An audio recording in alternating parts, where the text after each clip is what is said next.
కాంగ్రెస్ ప్రభుత్వం ప్రవేశపెట్టిన బడ్జెట్ తెలంగాణను తిరోగమనంలోకి నెట్టే బడ్జెట్ అని మాజీ మంత్రి కొప్పుల ఈశ్వర్ అన్నారు.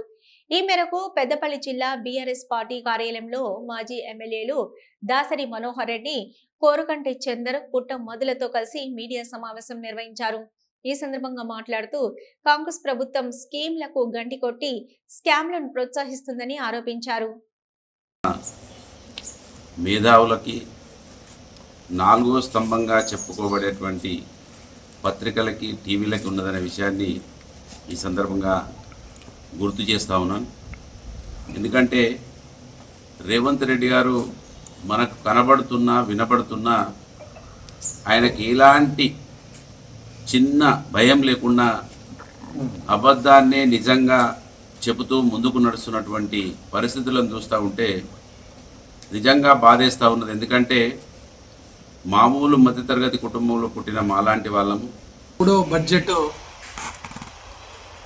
పరాభవ నమ సంవత్సరంలో ప్రవేశపెట్టినటువంటి బడ్జెట్ ప్రజలకు పరాభవమే ఎదురైంది. అందుకే BRS party working president KT Ramanna గారు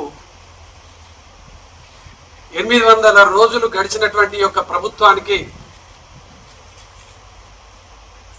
ముఖ్యమంత్రిగా ప్రమాణం స్వీకారం చేసినప్పుడు మొదటి సంతకం 6 గ్యారెంటీలు 420 సందర్భంగా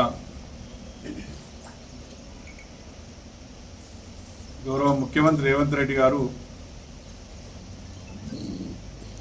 మాట్లాడే విషయాలు ఏవైతున్నాయో అవి ఆకాశానికి భూమికి అంటున్నటువంటి విధంగా మాట్లాడుతూ ఉన్నారు.